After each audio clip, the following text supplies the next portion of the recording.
And we're live. Hello, welcome to Cinema Savvy, and welcome to another episode of Battle of the Brackets. This is our monthly show where we all get together and we argue about a given topic or thing. And today is going to be a very fun one. In honor of Wonder Woman actually being a good film, we've decided to what is the best comic book movie moment. We have a full panel today. We're joined with George Aldridge, Tate Niawa, and Sheila Smith. Your first time on the channel, your first time on Battle of the Brackets. You've been commenting, you've been supporting the channel for a long time, and we've finally got you on the show today. And back by popular demand, we have Ryan back to be our judge for today. In case we have any tiebreakers, he is going to be the judge, jury, and executioner. So I'm going to pass over to George now to go through the rules of the show and to go through all the matches that we have on today's show. Yeah, so if people look at the screen now, there should be a template that's come up. We've got a newly designed bracket by OCD's versions that has all the battles for tonight. I'm just going to breeze through them. Obviously, it's the best combat movie moment, so I'm going to go through the moments one by one, and if I'm wrong, someone can correct me. At the opening scene, we have Sheila and her pick of Doctor Strange getting the Cloak of Levitation versus the Green Goblin's kind of introduction, the attack on the parade from Spider-Man 1, the good Spider-Man films.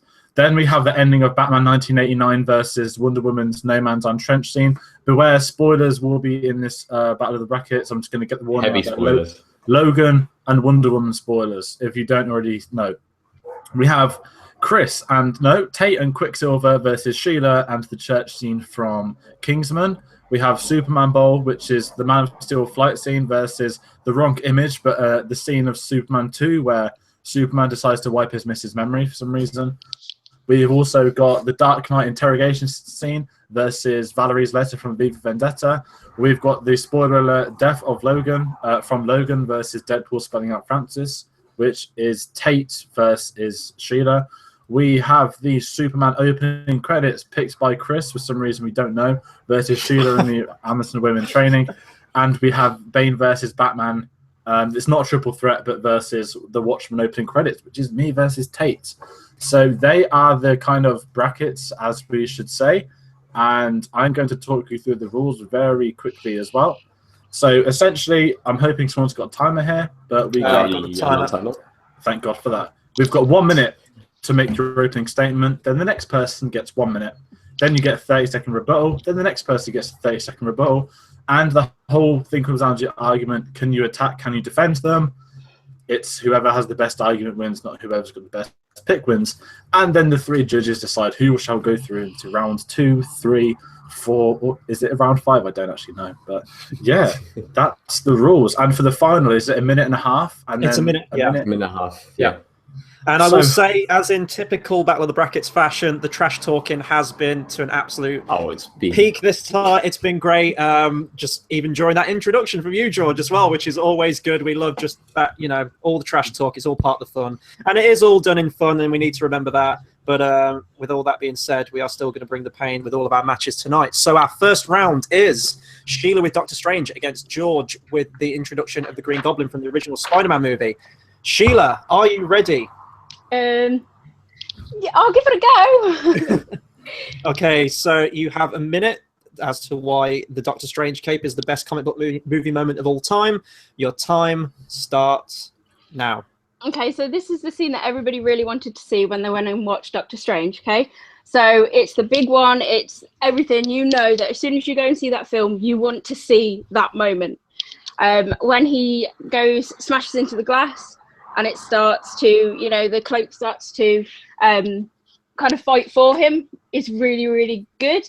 The reason being is because you know that Doctor Strange is going to be overpowered by the other guy because he's not finished his training yet. So I can't remember the villain's name in that, unfortunately. Yeah, you know that basically he's going to be overpowered. So unless he has a tiny bit of help, he's going to get owned, basically. So it's really nice to see that. But when he actually goes over the ledge, you kind of think, oh, well, this is the end of Doctor Strange, don't you? But then it goes in and sweeps and saves him, so it's all good. And then the music starts, and it's all just like, yes, this is the Doctor Strange that we've been waiting for. And then at that moment... Time, yeah. George with Green Goblin, good old Norman Osborn himself. Time starts now. You said that you forgot the name of your villain, which I did. It's not Doctor Strange's fault. It's the entirety of Marvel Cinematic Universe's fault because there's no good villains. But let's take us back to 2001, where the Green Goblin was without doubt one of the greatest comic villains to enter the entire genre, and he still is up there. And that is down to Willem Dafoe. And that opening scene, yes, we've seen him be like mental and throwing people about in rooms and stuff, but the whole build-up of the parade to the amazing Danny Elfman soundtrack of him swooping in, the glider, the CGI hasn't aged to the best, but it still makes a wonderful scene. And then we just get him outright blowing up buildings, killing all of his old bosses. Who wouldn't want to do that, let's be honest? Just causing mayhem, doing stuff that villains do, making him memorable. We get the amazing first meeting between him and Spider-Man, which is always iconic because you need the villain to meet the hero and to them have an equal battle or something like that. And then we've got other things in the scene. This is a fantastic moment because the scene as a whole lasts in the memory. You remember this. This is one of the most memorable scenes of the Spider-Man films. Sheila with 30-second rebuttal. Go. Yeah, but he still dies at the end. So he can't really be that good of a villain if he dies at the end and he gets taken out quite brutally, to be honest. Yes, you get to see him come in, and yes, it's a fantastic scene. I'm not gonna say that it's not, but it still could have been done a little bit better. And there was bits and pieces in there where it went on a bit too long, and there's lots of other stuff in there that I would prefer to watch. Time, George, 30 seconds, go. I can't even remember the ending to the Doctor Strange villain. I don't think anyone can. They wasted Mads Mikkelsen. Whereas in this, you've got Norman Osborn with his amazing lines like, I surrender, and then he beats the crap into a couple of police officers. He fights Spider-Man. You get the most comic book line of all time is, we'll meet again, Spider-Man, as he flies off into the distance. The scene itself is literally like a comic book coming to life on screen. That doesn't make it like the best thing in the world, but it adds that layer to it. And as a kid watching that, it's amazing seeing that for the first time. You even see Spider-Man save people. You don't really see that. Ooh, good opening round. Tate, do you want to take this one first? No, I do not. I tried. Okay, I'll jump in first then. Sheila, I know you were really nervous before starting off. I thought you had great opening round, by the way. I thought you brought up some really good points. You went really in depth into the scene. And in all honesty, usually we prep and we watch all the scenes before. I have seen Doctor Strange. I didn't get to watch the clip again, so I am going from the memory of when it came out, was it last year, November? I think that George had the stronger argument, though, and although I loved your opening one, I thought the rebuttal was a little weak. You said something about if the villain dies at the end, then they're not a strong villain, but I can think of many films throughout the ages where the villains died at the end of the movie and have been fantastic villains. So for the rebuttal alone, I'm giving it to George for this one. Okay, I'm going to go next then. Sheila, a lot of your argument was kind of avoiding your own clip. I know in your first argument you were talking about the cape and how it saved Doctor Strange, stuff like that. But as soon as you went into the rebuttal and as soon as George started speaking, both of you almost started talking about completely different scenes. You started talking about the death of each other's villains, which is not in the respected scenes. So going based on what was actually said during the scenes, it's got to go to George. And Ryan, decision's already been made, but out of curiosity, who would you gone with? Yeah, I'd have gone with George as well. I thought the rebuttal was a bit weak. As Tate just said, it was a different scene from the movie, so I thought the argument fell down a bit there. And also, the Goblin, his death scene is about him bringing forward his own demise to like a personally textured story. So for me, his death actually had a much more profound effect than, probably like George said, a lot of the villains who we see now, where they're very anonymous, so you don't really remember them. So, So yeah, Okay. George, just take that point. So round one, Green Goblin goes through to the next round. And our next fight, we have the ending, the finale from Batman 89 against the trench scene from Wonder Woman. So this is me. So does someone have a timer for this one? Other than me as well, because I have the other timer. Oh, okay. I can, if someone dawdle for 10 seconds, I have an app. Okay, out of curiosity, everyone's favourite comic book movie so far from this year? Oh, Dark Knight. No, wait, this year. From this year. Oh man, it's a close call. I really enjoyed Logan, but I also enjoyed Wonder Woman. So either way. Do we have a timer? Should I start more? I do. Okay. I'm not used to doing this. This isn't my territory. 1 minute timer. Are we ready, people? I am, kind of. Chris, you are first. Yeah. 3, 2, 1, go. Okay, so Tim Burton's 1989 Batman movie had the mammoth task of revitalizing the Batman character. The only incarnation of the character we'd had before this was the 60s Batman, the late great Adam West. This one went darker. This one went full force with the Batman character, giving it a complete new aesthetic and mood. And this finale scene encapsulates everything as to what is great about Batman.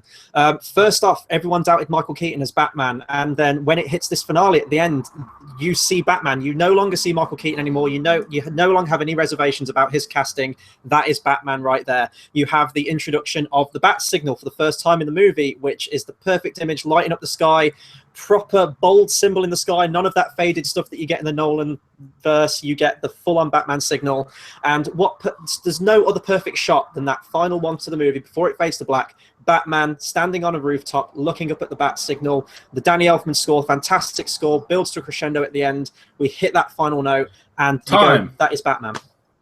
I would, Tate. yes. Oh, wait. 3, 2, 1, go. Well, talking about iconic moments that people have been waiting for years, we haven't actually had a good Wonder Woman adaptation outside of the Justice League cartoons.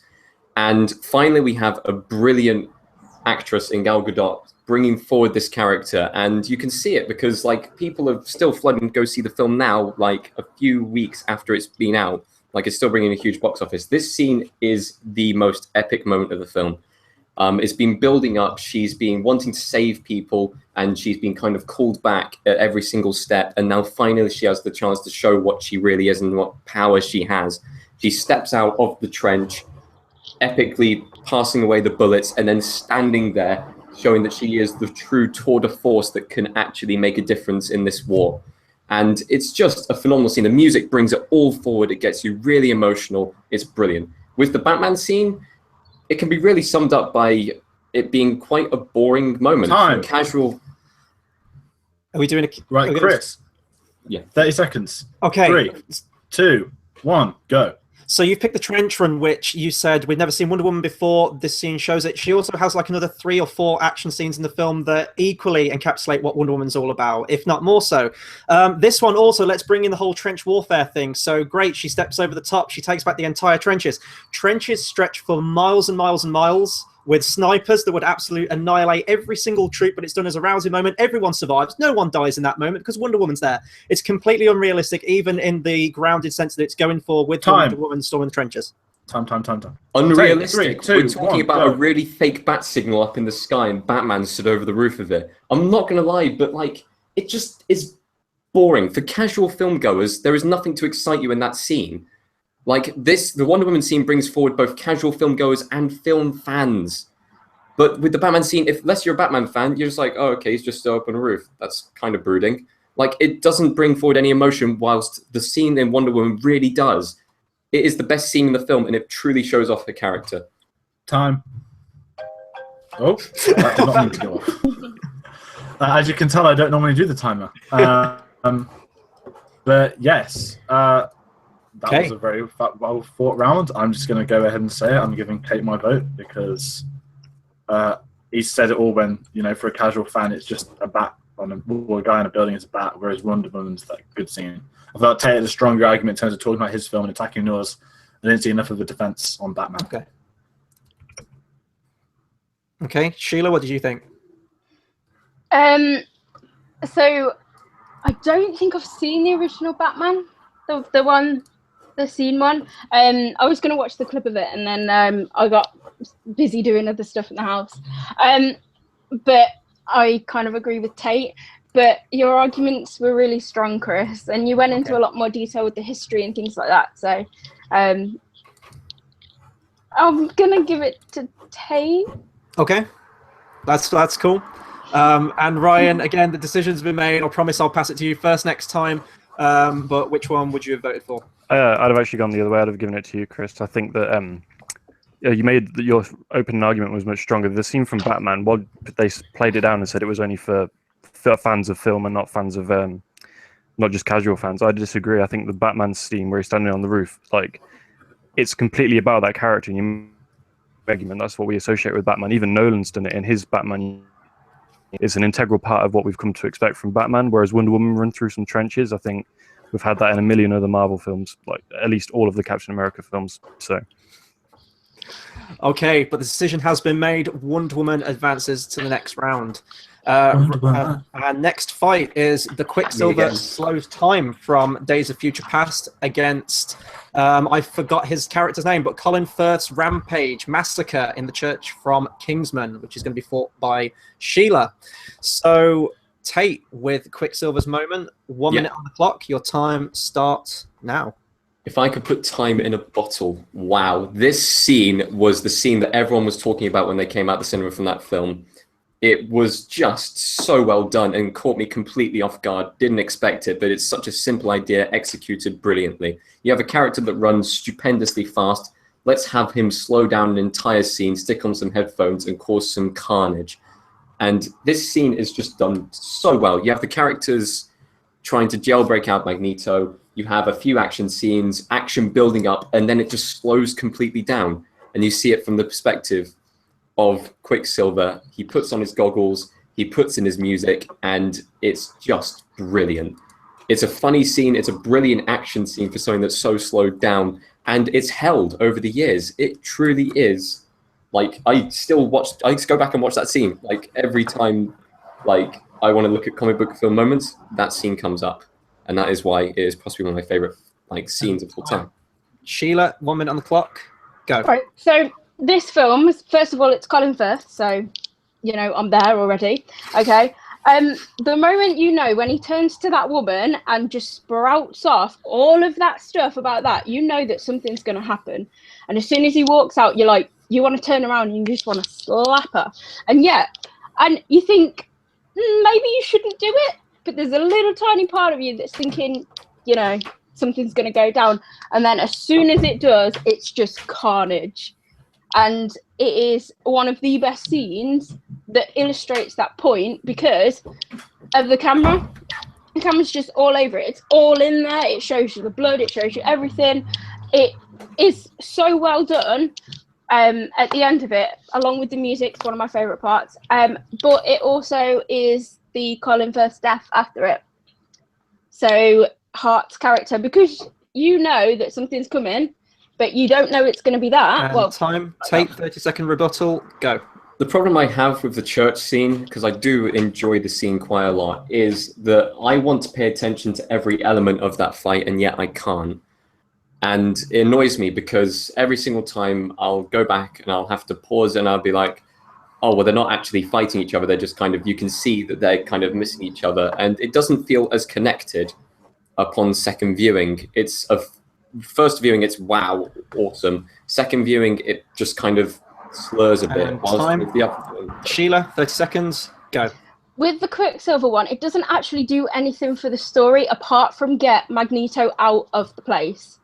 That's literally all it does. Because you see him come in, he's got a lot of humour with him, he smiles quite nice, all that kind of stuff, and you're introduced to another character. But then from that little scene, you don't know really you don't get a grasp. If you were just watching that scene, you don't know really who he is. You don't know why he's really there apart from the fact that you see Nicholas Holt's character. Time. Ryan, I promise you could go first on this one. What do you think? Yeah, straight up, I'm just going to say I get hit on this one. I thought his argument was much more organised, and I think you kind of defeated yourself at one point, Sheila, when you said that the Quicksilver scene didn't contribute anything to the film, but then immediately pointed out what it contributed to the film. So, I kind of realised that, yeah. So yeah, I'm going to swing this one towards Tate. George? I would actually go with Sheila because when she brought up the death of, is it Harry? I have his name, Colin Firth. Sorry. Yeah, I know his last name's Hart.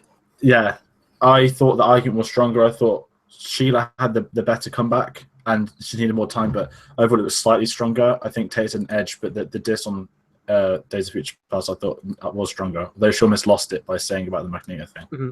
I think definitely when rebuttals are concerned, Tate had the stronger one. But I like Sheila's argument where she talked more about the camera as well, that it's very close in the action. You feel all the carnage of it, the blood and everything like that. And also you carried it on and said about the death of Harry and the impact that the whole scene has. The music as well. I think you touched on more scenes, more aspects within your scene than Tate did for his. But Tate, you definitely, without a shadow of doubt, had the stronger rebuttal. But I'm going to go with the main argument for this, and I'm going to give the point to Sheila. Well thought.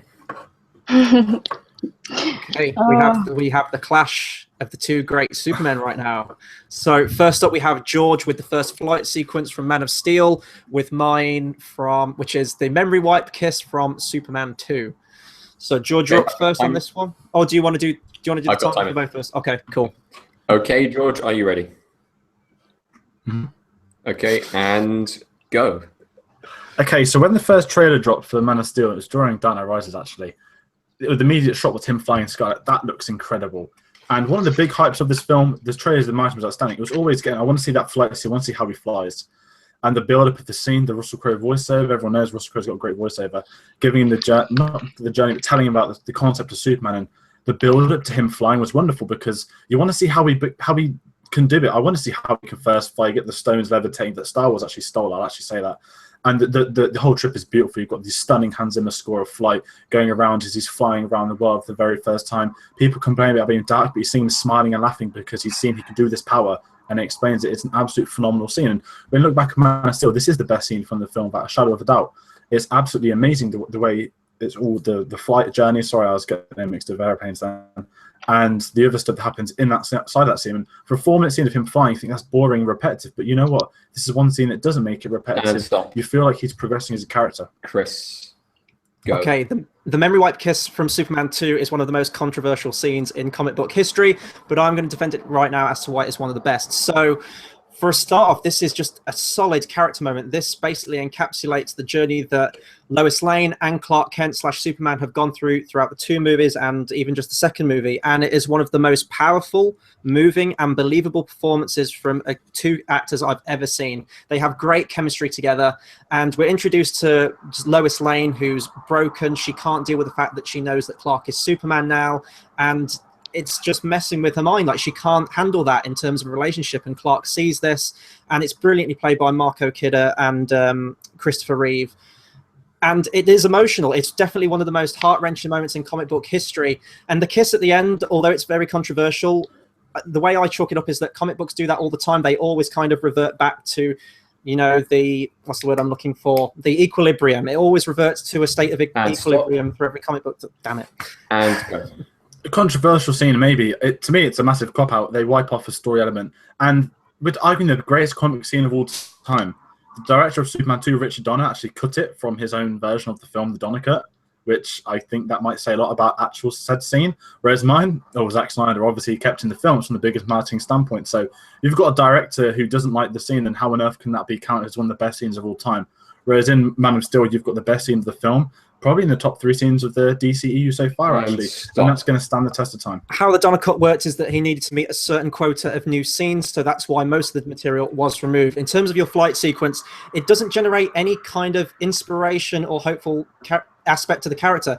It's that fart cloud effect they keep doing for Superman in Man of Steel. It's so old they don't get creative with the camera shots during the flight scene. It feels very disconnected. And the theme as well, although it's a good song on its own, it doesn't really sum up anything to do with the Superman character. It doesn't generate any kind of hype or anything for the Superman character like that. And that's a theme that never really comes back up again in the movie, so it's not even tied to the character.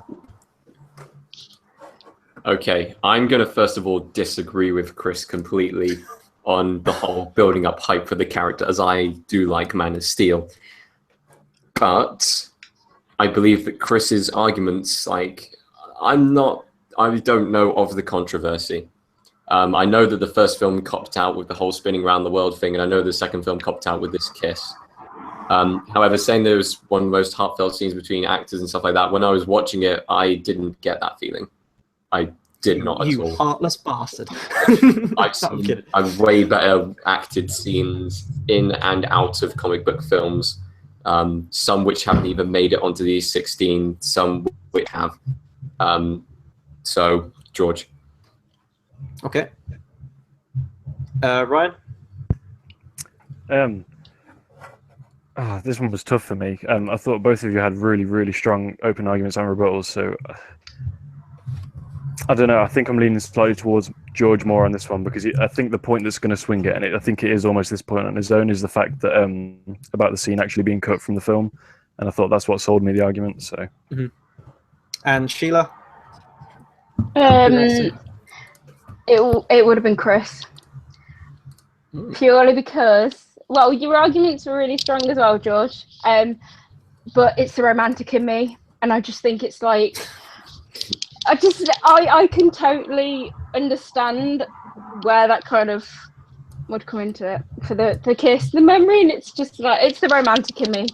Yeah. okay, but Superman and Lois Lane bow out to allow Henry Cavill's Superman to progress to the next round. George, Next- bring up the table. Half the table done. A table? What do you mean table? I thought we'd bracket. Yes, well said. Bracket. That's what it is. Sorry, I was just dawdling for time.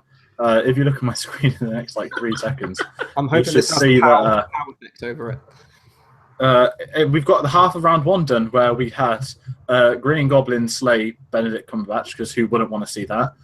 We have Wonder Woman kick Batman off a building. We have a man shoots someone in slow motion, and we have the fart cloud farting over their awful relationship.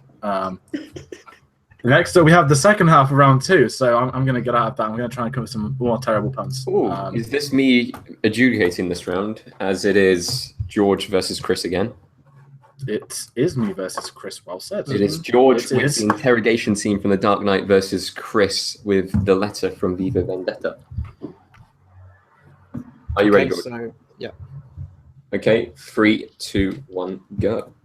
We're talking about the greatest comic book movie moments, and the greatest comic book movie of all time is The Dark Knight. The greatest moment from The Dark Knight is the interrogation scene. It's as simple as that. This is a perfectly crafted scene, and when I say crafted, that's everything from the script, the performances, the delivery, the camera angles, the lighting, all of that film stuff that people don't care about in superhero films. But in this scene, that creates this amazing the moment that gave Heath Ledger his Oscar for the Joker. One of the most incredible scenes of all time is Batman sitting down with his nemesis, sitting down more beating the crap into Nemesis after Gordon has. We've got him, he's in control. He's got him up in the walls, but really the Joker's laughing because he's destroying Batman. Batman can't grasp the concept of the Joker not having rules, and he's going to break him. It's just so well done, and you're gripped. Where from the start of no soundtrack to the soundtrack slowly building in with that Joker theme, where it builds the tension, it builds and builds, and then you drop the revelation that he's took Rachel as well, and he's found out that Batman's got to think Rachel. Okay, now, as you know, I love that scene too, George, from The Dark Knight. It's an absolute powerhouse performance from Heath Ledger. However, Christian Bale turns in an absolutely laughably abysmal part in that scene. Like his barking voice and everything like that gets really grating. So that's why I would argue against that. But for V for Vendetta, very underrated film and very underrated scene. This is a scene where Natalie Portman's character finds a letter from a neighboring jail cell, which tells this really tragic story of a character called Valerie. And this scene could be lifted out of this movie and be put in like a short film festival or something like that. It's incredibly touching.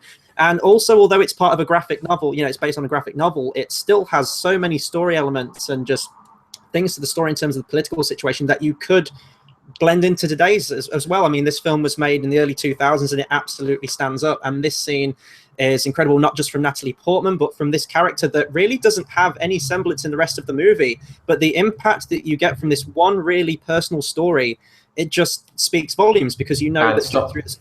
Okay. Yeah.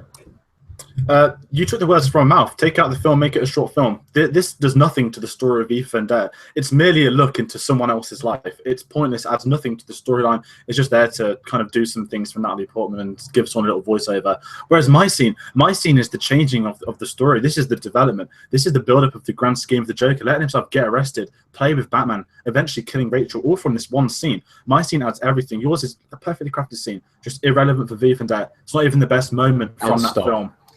Batman is meant to be the world's greatest detective, yet he can't tell an easy cliche like, oh, the Joker switched the location. Or how many times have we seen that trope before where the villain wants to be imprisoned? It's just so done, all these tropes. V for Vendetta, as you say, has nothing to do with the film itself. This is the pivotal changing moment for Natalie Portman's character that makes her lose the fear to die, and she becomes a stronger person for it. She becomes ultimately the next V. This is an integral part of the film. And because the character does exist, it ties in with V, it ties in with Natalie Portman's character Vivi as well. Good fight. You're That going was up a against very you're good going fight. up against the Juggernaut whenever you go up against the interrogation scene Ah. from Dark Knight. I don't want to go first. Okay, is anyone brave enough to go first? Do you want to go, Sheila? Or, Are you Okay. ready to go? yeah, I think so. That was another ridiculously close argument. But I don't know. I'm still like. Hang on, sorry. This is crazy. That was really close. I think I'm going to give it to George, and it's another singular point that he made, and it's. I'd agree with him that this isn't. Whereas the interrogation scene in Batman, I remember watching that, and my heart was pounding in my chest because it was such an intense scene.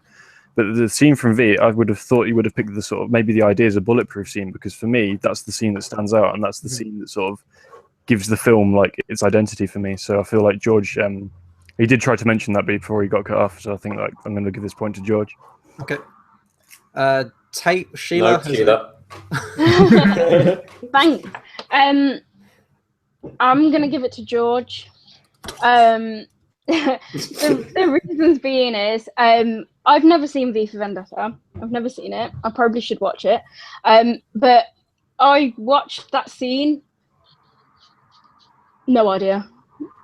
You know, that kind of thing. And the interrogation scene, it is a lot of stuff. You know, it sets up a lot of things. You're right. It is the like fruitation of what he was doing. He wanted to get caught. There's a lot of monologue kind of stuff in that scene as well, which I kind of really prefer. And George's arguments, I hate to say it, Chris, but slightly just tipped me over a little bit.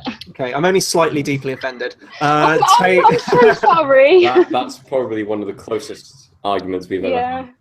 had. Chris, I'm a sucker for the short story argument. Do you know what? As a short story, that would just be so powerful.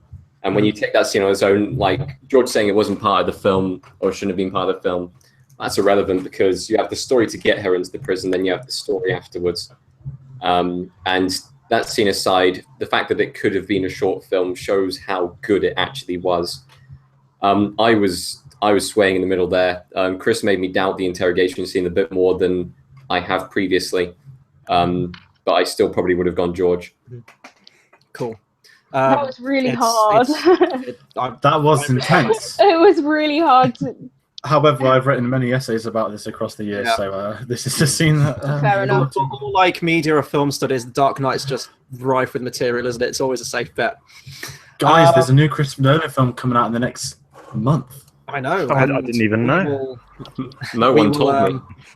I guess we can hype up what we've got planned in terms of Nolan content. in the next I'll drop an couple of months as announcement at the end of round one, guys, when we're killing time. Cool. Yes. So our next fight, I can't remember who has this pick actually, but we It's have me. definitely Tate and Tate. the Death of Logan versus Sheila and Deadpool spells out Francis, Okay. which which includes the actual fight scene before Yeah. that. It's just I okay, couldn't find a okay. clip to send you guys. Right. Tate, are you ready to talk about I am some ready. Logan? Okay, your 1 minute starts now. There is no living with the killing. The quote that comes from the film Shane, which is echoed throughout this entire film. This is the quote that is said at his funeral, which ends off this perfectly crafted scene where his legacy is burying him and the people who he has saved are looking over him as they go on to leave their lives. This might be one of the most perfectly crafted scenes throughout the entirety of cinema. The death itself, like, catches you on edge. You know he's going to die because it's the last film he's going to be in. But when it actually happens, everyone's tearing up. Everyone is. And the fact that the prophecy said in the previous Wolverine film that he would die with his heart held in his hand, and his heart isn't his physical heart, it's his child holding his hand whilst he passes over to the next life. It is a phenomenal climax to the film. With the Deadpool moment, it's an overplayed joke throughout the entire film. It is so And time, Sheila, 1 not minute. needed. Go. So the Deadpool scene is the bit that I really, really enjoyed, and the reason being is because of the humor of it, because it adds so much to the character. You get an understanding of the character, like just how cocky he is and how like he wants revenge on this person who has done what he's done to him, and the fact that you've added in the fact that he's got his love is just, it kind of tips it over there. The action scene is just fantastic as well, because you have two people who you know they're going to have a really good fight with because they're both indestructible. So that automatically is just fantastic. And the little scene where he just stops and he has a conversation with that person that he knew. I don't think I've watched one like that before. So it's all about character for me in that one. It just adds so much to it. 2, 1, and time. Tate, 30 seconds. I would say that his character is summed up in the first 10-15 minutes of the film, and at the end of the film you really want him to actually show a bit more revenge and become a little bit more serious, because there's actually stakes on the line. But instead, like, it's just this dumb played out joke which is overplayed. The fight scene itself wasn't very well choreographed. A reasonable amount of CGI used there. You see better CGI fights during the film. You see better non-CGI fights during the film. It's just a scene which has some elements of the film thrown together. Sheila, 30 seconds, go. I did enjoy the Logan scene, but it just went on too long. And I mean, at the end of the day, yes, it is the end of the Logan, but it's still only a death scene. And, you know, yes, I know, but I know what it means. And I mean, it did make me cry in the cinema. It did, but it's a little bit too long. And, you know, you kind of just, I switched off halfway through it. And time. I'm going to give this one to Tate. I think his opening argument was probably one of the most moving descriptions of that scene I've ever heard. And the rebuttal, Sheila, your argument was that it was too long, and you kind of just, that was the one point you had, you kind of drove that home. Also, I really like Tate's point, and I completely agree with it as well, what he said, where Deadpool's character is summed up in pretty much the first 10-15 minutes. The Francis thing at the end, to me anyway, and based on the arguments, was that it's just kind of another gag that's already been established throughout. So Tate gets the point for me. I would give it to Tate. I mean, let's be honest, Logan's like, it's the best film of the year so far. It's almost impossible to like slag off that scene. Why do you think I only had 1 point? I know. I'm not gonna. It's nothing to the fact that I love Logan and hate Deadpool. It's genuinely it's a tough task. Anyone going up against that's got a challenge. Oh, I even would have picked Tate. Like that was I was thinking about it earlier, and I was like, humor. And then for Logan, I was just like, a little bit too long. I knew it was going to go this way anyway. And Ryan, what would you have gone for? Yeah, I'd have gone with Tate's argument as well.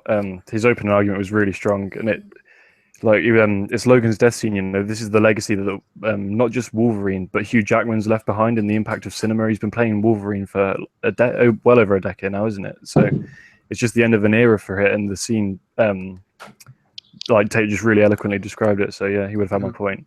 And then I think Sheila definitely lost me a bit when she said it's gone on for too long, because I'm a sucker for a really long scene. Yeah. So I know, I kind of was like, it kind of hurt my heart to say that a little bit. It broke my heart hearing you say that about Wolverine. I almost choked on my drink as soon as I know, I was just like, it's such a good scene that I was like, if the only thing that I can really say is that it kind of went on a bit too long. Well, we have Logan mustering on into the next round. If it helps, I feel terrible about that. And we're back to another Superman moment against a Wonder Woman. So 2 DC moments going up against each other now. I believe I'm up first with the clip. It's the opening title sequence, much to everyone's humor and humiliation. And Tate, I believe it's Tate's, right? Isn't it? No, it is not. No, it's yours. Okay. Wait, no, I was going to introduce the Wonder Woman clip. I was going to introduce the Wonder Woman clip. No one likes your Superman clip. I'm going to argue for this thing, okay? I'm going to give it my all. And who has the Wonder Woman clip? The Amazon. Sheila. Okay. Right, I'm Chris, up first, I'm ready. so someone needs to man the timer for this. Hang on, let me get my note. Take the paint. It's on you. Is it on me? Yeah. Okay. Are you ready, Chris? I am ready. We'll try not to laugh all the way Bring through it. this. Bring it. 3, 2, 1, go. 1978, the year that Richard Donner made everyone believe that a man could fly, and it was all done and got everyone's attention from this opening scene. 1978, also with the Superman the movie, arguably the first superhero film, or at least the first superhero film that really went to the scale that is pretty much the foundation stone of all the films that we have today. And the opening scene is immediately what is meant to get your attention, and this thing opens big, it opens epic, it opens with the curtains drawn apart just like a big cinematic movie. It gets everyone's attention, and it starts off at its roots. It starts off with the actual comic book of Superman narrated. It introduces you into the world, and then we get into what I consider to be the greatest piece of music ever written for film. Why are you guys laughing? It's John Williams, it's the Superman theme, and it's just the music alone is this character. I don't know why you're laughing. This is the opening title. Okay, fuck you guys. You know what? You don't have to. This is one of the greatest comic book scenes ever because it introduced us into this world of huge superhero films that had never been done before. And go, Sheila.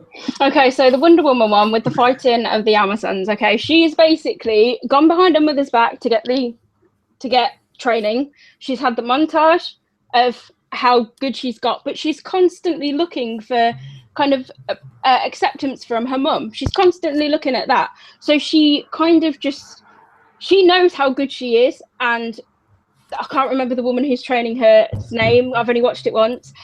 She knows how good she is as well, but because she's constantly looking for that kind of acceptance, you kind of get her character. You think she's a bit insecure, but you know, you kind of get that, and you want her to be really, really, really good. And when she is, but the moment she lets her guard down, and just you just know that everything has changed then, because you know that she's something special.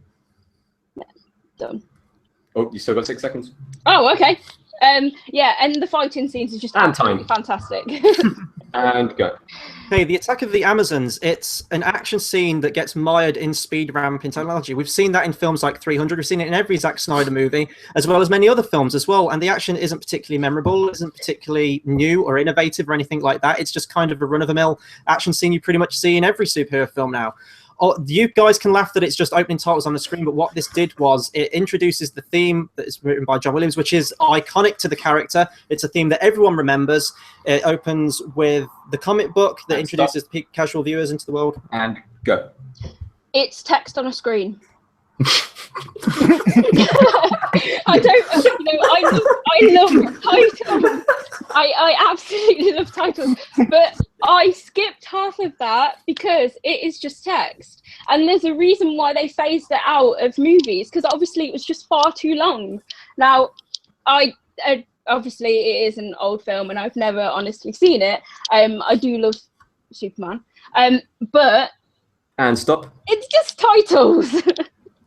This isn't part of my point, but can I just say, would everyone consider the opening title crawl of Star Wars to be a great Star Wars movie? Yeah, but that's different. Just saying. But that's Star Wars. If people wanted to know why we were laughing during that, it may or may not have been because I posted in our very own private chat as soon as Chris said Superman teaching people how to fly. I said I thought Dumbo was before Superman. I've just noticed that now. I didn't see it. Fuck you guys. Oh, well played, Tate. Well played. Ryan, you go first. I'm actually not sure. I am, because Sheila won it for me when she literally said it's just text. It was the ultimate. I'm so sorry. Chris didn't exactly explain why it was more than just text, other than my whole point was why it wasn't just. Okay. I know where it's going, but it's fine. Okay, with Star Wars, they explain. Okay, you're using Star Wars as an argument towards the end. With Star Wars, it actually explains what has happened before the story and gives you a little bit of information, introduce you into the universe. This just has the music.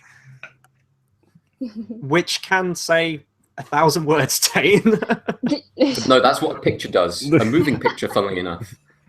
An actual film of something happening other than text. Sheila, you get my vote. Thank you. Clean sweep, because the text thing wasn't going to do it for me, but I just hope that everyone else was saying it too. So that's... come on, Chris. If this was best superhero theme, then you've got a chance, but... Oh God! Now I've got to argue for an opening title of myself. Chris kind of knows my theme as well. Yeah, but yours has got more than a black background. Oh yeah, it does. Yeah, that's true. Right. Speaking of fighting, the next round is myself with Batman versus Bane. The first Wait, fight. I'm out. Shit, I just What? noticed. Fuck. That's all. Chris is all out. Is I'm Chris out. out? And I'm Is this- still in. How did this Is this happen? the first? The pressure's off. This is fine. I can't. Is this the first ever person by round one?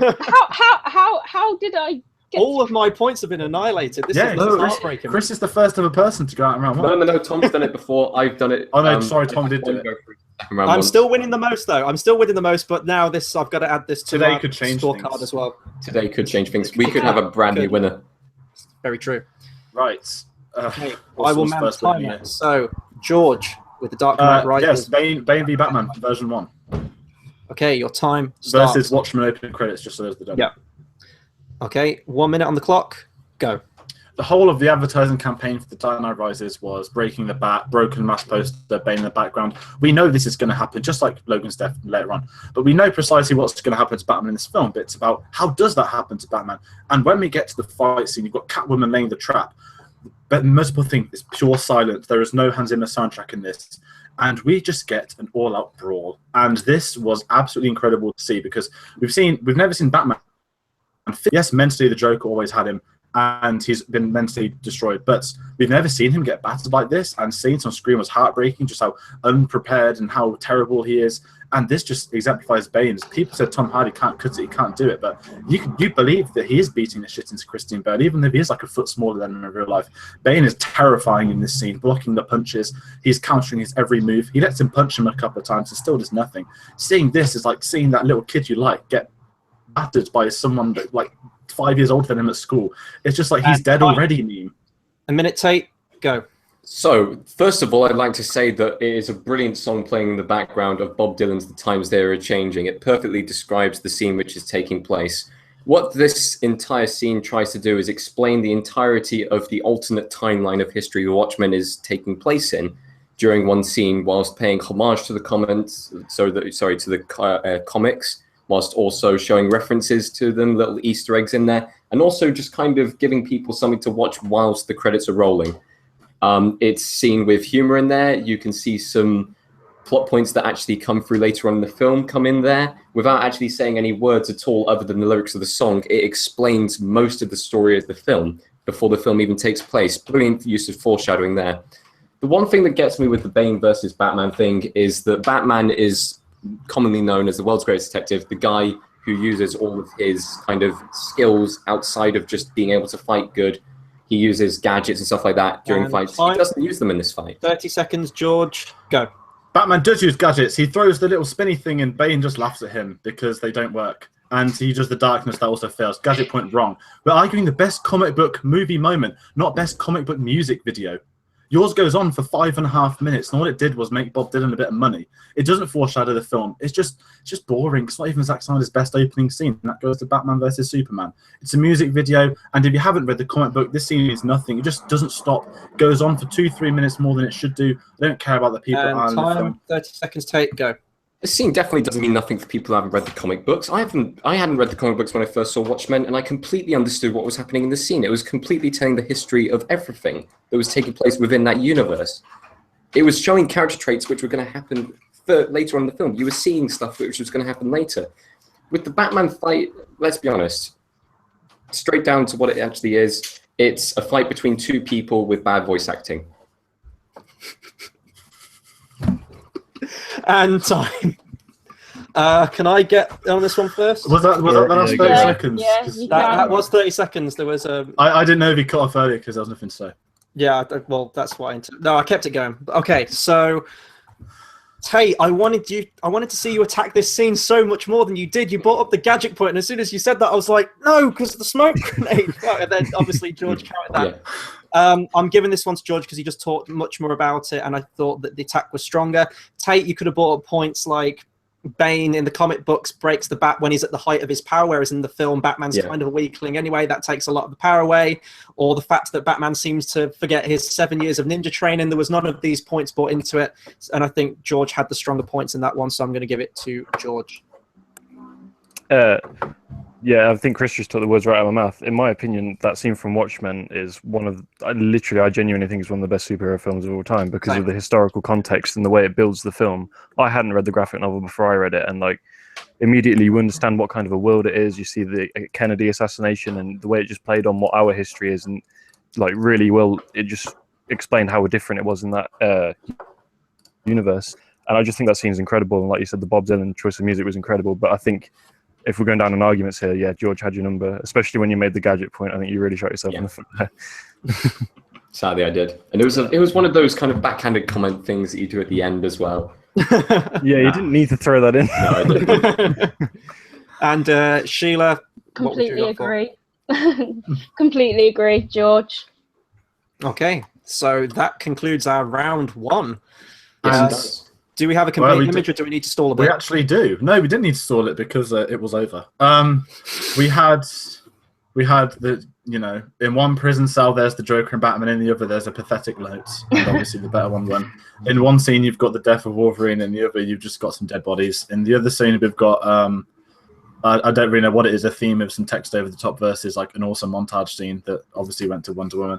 And then we had Bane break Zack Snyder's back. Metaphorical of Nolan being better than Zack Snyder. Just out of Because who curiosity, doesn't know that? did you guys grow up with like pictures in books? Like, use your imagination, guys. Come on, the opening credits of Superman isn't that bad. I'm going to defend that until my dying day. Okay. Anyway, regardless, we move on to okay. I'm just going to say I didn't actually read out round two. I just went through the last yeah. half of round one. Round two, we have the Green Goblin versus Wonder Woman in the trenches. We have the church scene, the church scene versus Man of Steel. We've got the Dark Knight v Logan, which is probably going to be the fight of the round, the fight of the whole night. Actually, I'll just say that. Yeah. And we've got the Wonder Woman, the woman training woman versus Bane breaking Batman and fighting Batman. Fights everywhere. Okay, so But yeah, I don't know how I'm fighting all of these but okay. So have we got? I was going to say if we got a pretty even mix of Marvel and DC, but I think DC's slightly. Is there two Marvels, but not Yeah. a single Marvel Cinematic Universe? And like, I guess in theory we've got two Nolans, two DC universes. Yeah, I wonder who will come out on top, because either way, some DC fans are going to get triggered somewhere. Okay, so George, you're back up arguing for Green Goblin against Wonder Woman. So your time starts now. Okay, I'm not going to deny it. The Wonder Woman scene is one of the best scenes of that film, probably the best scene of that film. But again, like, sometimes you need your villain to be doing good things to come across as a good villain to help that hero. That's just a bunch of soldiers who are obviously important, but you know that Wonder Woman's going to get through that within 1 second. In this scene, we actually have the hero meet the villain for the first time. And it's even better. These what these films need to be. Wonder Woman is just too powerful. It's too boring for the trenches. You know, I told Chris that history stat before, and it does annoy me. She would get sniped. But what makes that scene more annoying is that the entire trench walks out behind him and no one shoots any of them. That just took me out of it, took me out of the historical context. Whereas mine, you've got, terrorists, you've got police trying to stop this guy doing their jobs. You've got Spider-Man saving people while trying to fight a man, and he kind of spins off in the background. We'll meet again. It's a brilliant comic book scene, whereas yours just feels like an alternate take on history, which we've seen before. In 2001, this big villain scene in the modern day budget was quite new and it felt fresh, whereas yours doesn't. We saw Captain America in World War II a couple of years ago. That's, 6 years, and we've already had another war film. And for Wonder Woman, go. I want to go ahead and say the Wonder Woman scene is more than her just stepping out in front of a Trent and taking bullets and it being historically inaccurate or whatever, even though Spider-Man isn't even historical in any sense of the word. It's all comic books. It's not meant to be like historically accurate in any sense. As far as the Wonder Woman scene, the thing that really gets me in this scene is at the very start where they say, we have to go through here. We can't stop and help everyone. And she says, I will not stand aside and see these people suffer. And it is kind of her showing her true power and her maybe being a bit overpowered, but this is the first time that they can see that and they can truly believe that she might be someone who can help. It's a true sense of wonder seeing her step out, acting powerful and showing courage, and then people following her because of that, almost blindly. That's how good of an effect she has. And with the Green Goblin scene, it is so cheesy. I tried rewatching that scene and I couldn't help but laugh throughout the entire thing. George, with 30 seconds, go. it's cheesy, and that's what makes it great. It's a comic film. Comic books are cheesy. That's the whole point of them. With the Wonder Woman, it's just the first time we see her step out. A year ago, we had her step out in front of Doomsday, and we saw her do her fighting. It wasn't the first time we've seen the new Wonder Woman fighting. I was like, oh, okay, but we've already seen it before. This doesn't feel it. You take it out of it. The big slow-mo reveals, nobody saw that a year ago, love. Whereas this, you haven't seen that Spider-Man Goblin feud at all on screen ever, except animated series. Whereas this just didn't feel anything new. 30 seconds, Tate, go. I wouldn't even say that like you can compare it to the Captain America film or anything that has been previously seen as far as it's concerned. Like, it is just a phenomenal scene with brilliant music playing in the background. Was there any good music playing in your scene? Yes. No, there was. Like, it wasn't good music. It was like comical, I'm going to sit on a merry-go-round kind of music. It doesn't even fit the scene. I personally feel like your scene is cheesy, my scene is aggressive. But yeah, whatever. Can I just say some? No. You go. No, you could. It's not part of your argument now, but you Yeah, want to say something. there's a Green Goblin and Spider-Man theme in my scene. Okay. I'll jump in first. That's fine. That's fine. I'm going to jump in first in this one. Tate, I really liked your point as well, because I do hate it when, you know, we get mired in like historical accuracy when it comes to comic book movies. They're fun, they're escapism, they're not meant to be accurate. So I did like your point there. I do think George edged out. I liked his point that he made. I mean, I didn't even think about that myself, about that we've already seen Wonder Woman do her action before. And Tate, I did like your point that you kind of went into the character a bit more. But in terms of the context of being a great comic book moment, when you've already had a reveal of a character a year before, I thought that was a great point, so I'm going to give it to George on this one, although I did think both arguments were incredibly good. Sheila or Ryan? Anyone? I completely agree with Chris. Completely on that. George, doing your little dance. No, yeah, all the points, what you said, completely agree with. It was just, I lost it a little bit when George said, we've already seen that, love. Just that bit, it tickled me. It made me laugh. And Ryan? I think, yeah, I would have said George as well. I think Taser rebuttals, where his arguments sort of fell apart. I think George made some excellent points. Yeah, it was supposed to sort of be cheesy and comical because we're talking about comic book films. And also, George made the other point as well about Wonder Woman being OP. I hate it in a film where we just have a character who is obviously not going to die and they're just cutting through people like they're butter, and it has no consequence because you know Wonder Woman's not going to die. So it's, I don't know, it just has no bearing on the film. And also, when we're talking about historical context, I think a big thing is suspension of disbelief, whereas in the Spider-Man universe, we understand, you know, like everybody's normal apart from Spider-Man. He's got these powers and Green Goblin's got this technology, whereas in Wonder Woman, it still is a war zone. Just because she's one woman, it doesn't necessarily mean she can save the entire Allied forces on her own. So I think there's a difference between like suspension of disbelief and historical context, and that's why I would have said that George had the stronger argument. Wonder Woman died. So we have Willem Dafoe progressing again. He's on a roll, this guy, into the next round. I actually don't have the updated picture now. I was kind of looking at the pre-made picture. So I'm going to do it at the end of the next round. But the next battle is the church scene from Kingsman versus, as Chris said, Fart Cloud from Man of Steel. Oh. Hashtag Fart Cloud. Okay, Chris, timing it. Yes. Okay. So, okay, ready. 1 minute on the clock. Sheila Go. first. Me, I'm first. Oh, okay. Well, reset. Okay. I thought you were going first. Sorry. No, it's the church I scene don't first. have the picture. I forget who's going first. Okay, Sheila, your time starts now. It's for Kingsman, isn't it? Yeah. Yeah. Yes. Hang on. Okay. Reset. Sorry, I'm trying to. Hang on. Go. Okay, so in terms of the kind of, from my point earlier about the different fighting and things like that, the way that the music kind of goes with the choreograph is just fantastic, because you're going through all of the different kind of parts of the church and you're seeing all of the different kind of bloodshed, you're seeing the different people that are in there, you're seeing all this kind of stuff, and you know that there's going to be a consequence from this actual thing, but you know that he's not controlling himself. So you kind of come into it where the character, you know, that's not the character. So you have to kind of separate the two, but then you know that he's going to die because when he comes out of it, sorry for spoiler alerts, by the way. And then when you come out, you kind of feel like well, is he actually going to be dead? Like, what's going on? Because you expect it, but you don't want it to happen. But, yeah. And time. Okay, minute for Fart Cloud, isn't it? Man of Steel. Okay, go. You spoke about a theme blending in, and I thought you were describing mine for a quick second. The Hans Zimmer theme is substantial to this scene. When you have imagery that's not necessarily repetitive, but you, like Chris said earlier, you do some of the same shots. That's a good thing about this film. You're getting the progression of this kid that's trying to like fly, and he's loving it, and he's getting a grasp of it. And just the Hans Zimmer score, it's inspiring. It makes you think, God damn, this is a superhero. This guy knows what he's doing, and it's just a perfectly crafted scene. And there's these moments that stick with you forever. Seeing Superman fly for that very first time is memorable. And as someone that didn't watch the Richard Donner films and thinks they're too cheesy, this is my Superman. And seeing that at the cinema was just incredible. The score, the imagery, and it really made you feel like them close-up shots made you feel like you were there with him, and it just added so much more to the scene. Whereas the Kingsman scene is absolutely stunning. I'm not going to disagree with that. It's my favorite scene from the film.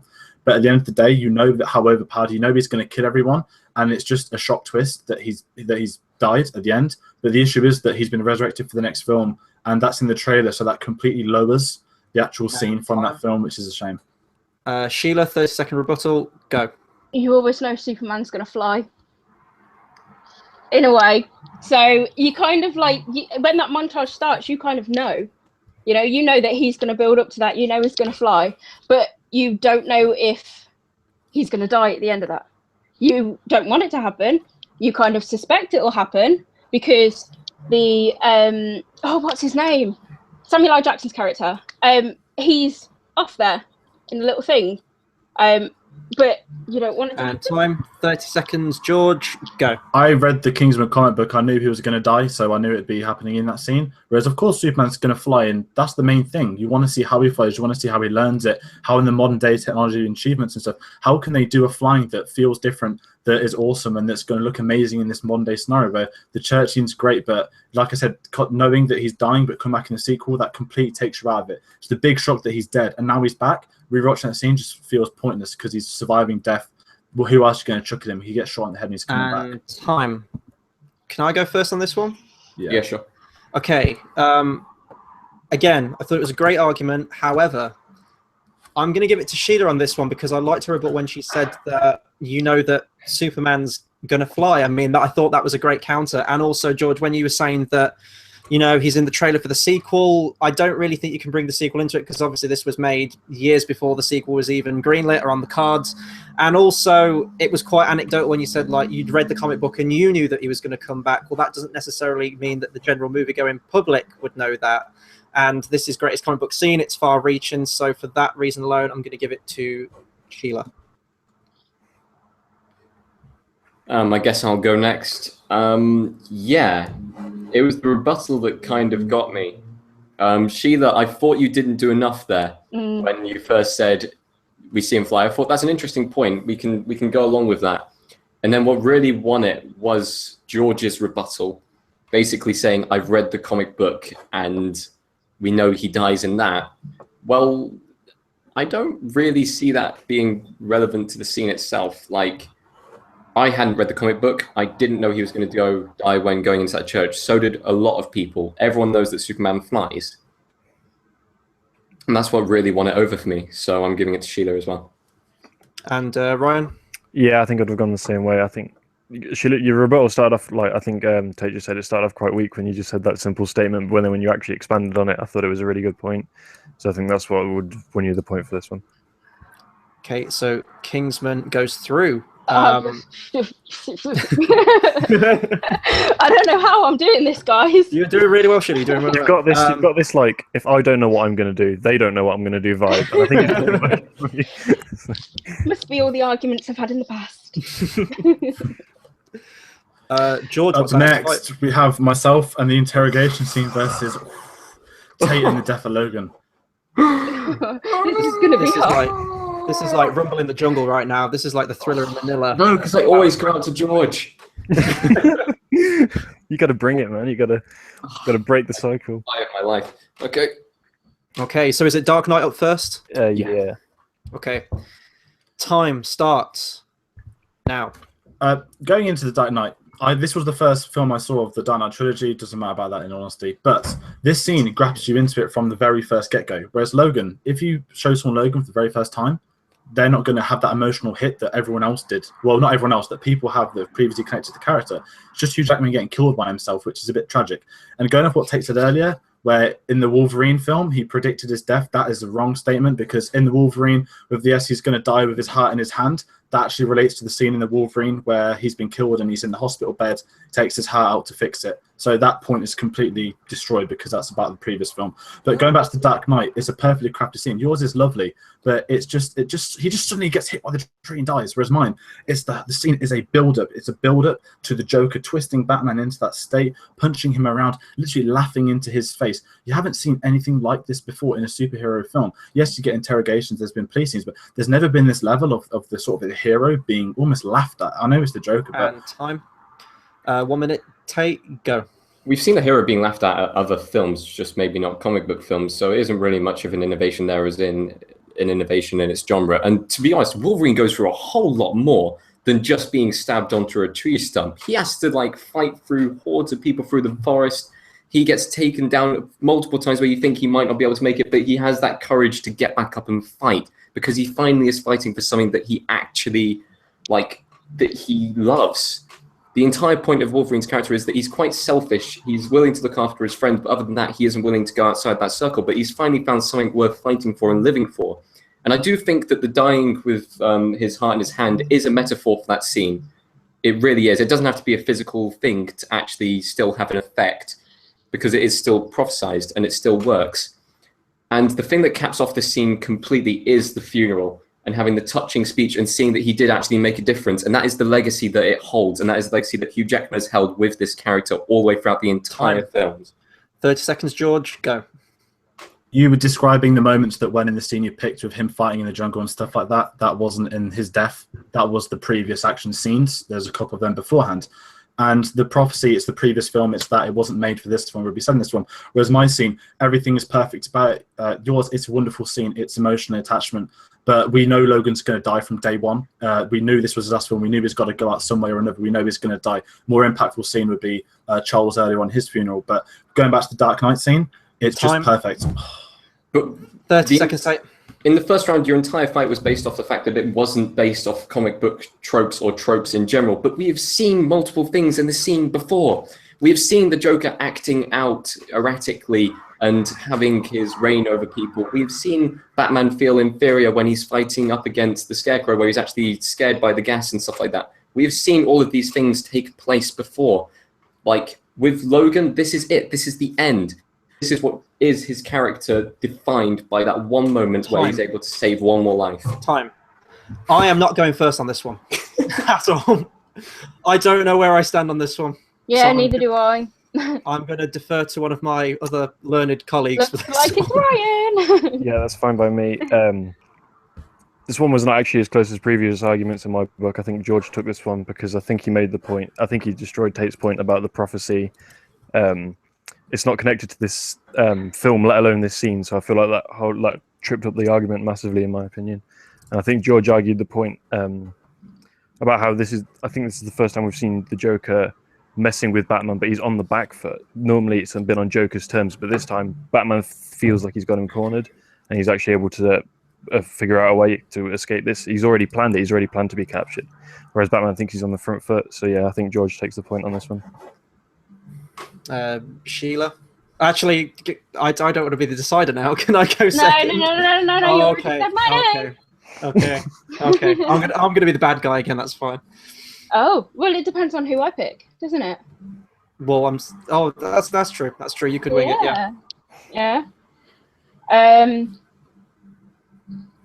I'm gonna go. Yeah.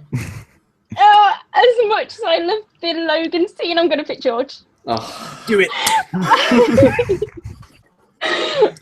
I'm so sorry, Tate. Oh. I just want to get audio of just the Joker laughing. Ryan, Tate punching trying to win one day. I just want to say that George completely BS'd that entire argument, and that's what made me. No, I didn't. Oh, Yeah, dude. oh. But he The didn't problem- because the if problem is, have you it's seen in a the previous Wolverine? no, if it's in a previous film, how can it relate to the best comic book scene? Shadowing. Right, foreshadowing from Yeah, a it different foreshadowed film. the scene in the From a different previous film, man. Yeah, a different scene. The Wolverine Unless the 2013 was scene- fucking unless the scene- stunning. He unless the scene dies that in the George- bed. Yeah, unless the scene that George describes doesn't happen, then how is that argument bullshit? Should I vote for Tate to take the edge off a little bit, guys? Or... Oh no, because now we know it's a hollow vote because it sounds like you were going to vote for George. Well, no, I think Chris was probably going to vote for me because he said he didn't want to be the decider. Um, Well, he wasn't the Should we do decider, the was next he? round? I was still Let me do the let's, designer. let's leave it up to the imagination, guys. Let's leave it up to the imagination. Sometimes that's the strongest thing. Should we do the next round, or Yeah, let's do the Chris, next round. you'll tell me later who you pick for, yeah? He'll tell us at the end of this round. Yeah, that's all right then. okay, maybe? Because that'll annoy me if I don't know. Do we have any comments, by the way, before we continue? I'm My see- internet. For those abroad that don't know how our countries work in the minute, we're all dying in the heat and live on YouTube on computers. So every time I open YouTube, it like lags my internet, so I've shut it down. So if you give me like a couple of seconds, I would actually load up the YouTube comments, and I believe there's nothing. So that was that wasted. Oh, okay. What's next? Just a quick question. Am I too dark in this? No, it's fine. No, you're Are you fine. sure? Because I can turn the light on. I noticed as the curtains right by me just kind of it just went dark all of a sudden. So I kind of looked up and it was dark. So let me know if it does get too dark and I'll turn the light on. It's fine. I honestly, guys, I don't know how I'm doing this with Kingsman. Well, you've got another fight before you get back to Kingsman. It's the Wonder Woman training scene versus let me get Bane my versus Batman. Oh, okay. Now I've only watched this scene once, so Okay, Yeah. am I doing the timer again? who's going first? You. Me. Okay. Okay, right, hang on. Okay, Hang on. Sheila. Got my notes. See, I'm prepared, kind of. You're ready? You're ready? Kind You're of sitting prepared. comfortably? Okay, minute on the clock then, Sheila. Go. I'm just gonna go from it from a woman's point of view. Okay. Basically, what it is that when I watched this kind of scene, I thought, how fantastic would it be if I could do that? Clearly, I can't. But it was so good to see, like, just women fighting each other. And I know we've seen it before. I know we've seen women superheroes before, and we've seen Wonder Woman before. But it was just nice for me to be able to see it. But then when you kind of get to the end of it, and she does the X, and you just know that, you know, she realizes that she's powerful, but she doesn't know how powerful she is yet. Everybody else around her, even her mum, knows how powerful she is, which is probably why she didn't allow her to do it, because she would be found. Spoilers, by the way. But it was just from my kind of woman point of view, it was really nice to see. And stop. And who's arguing against it? Sorry. I missed- Baby Batman and me. Okay, right, minute on the clock. That sounds like a great film. Time And, and time starts now. I don't, but like as a guy looking at my scene, oh damn, I'd want to be Tom Hardy. That guy is ripped. Anyway, back to the actual film points. Your scene's very nice, but it's like the normal training montage. We've seen him in so many superhero films. Even Batman Begins to make my own trilogy. You know, when he's doing his whole ice thing with Liam Neeson. There's a lot of training montage scenes, and there's so many. But how often do we see the hero get his back broken by a nemesis? And at that point, being so early on in the film, have a whole marketing scheme developed around it. It was something new and different. And okay, yes, Batman has been around, Wonder Woman's been around. They're both new to their own degree of things. But this felt, I mean, you felt like the stakes. There's no stakes in Wonder Woman. In the scene where she's training, you know she's going to turn into this badass because we know she's Wonder Woman. Stepping stones right off that scene. Whereas mine, it's okay, we've seen this guy train, we've seen him do amazing for 2 films. Now, look at this one guy just beat the shit into him. This is something that hasn't happened before. And there's a comic book panel that ended up having a whole scene in a film based around it. And that says a lot about the importance of said scene. And It was the that's greatest time. comic book scene. 30 seconds, Sheila. Go. It is 2 people going at each other in terms of the villain and the hero, which we've seen obviously in every single thing that we do. But in Wonder Woman, she's actually improving herself So you could say, yeah, Batman is, improving himself because he's going up against his enemies, learning new things, he's fighting and all that kind of stuff. But she's actually fighting against people that she knows. So when she actually hurts her, that's the bit where you get more of her character because you know how sorry she is. And you Time. 30 seconds, George, go. They fight against bad guys, but you very rarely do you see the main protagonist hero get beat the shit into, have his back broken. She's not really fighting her friend, she's training, she's sparring, completely different to compare a fight between women to an actual fight between two men. And training montages, even Batman's got a training montage in this film where he has to mend a broken back and climb up a tube. Different story, but training montages happen all the time. Hero getting destroyed and beat the shit into by a villain doesn't happen every film. Wonder Woman is just a very obvious told again origin story of person becoming God. And time.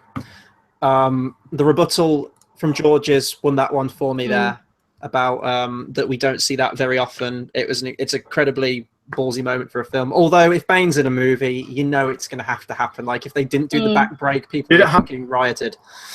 I was waiting for it.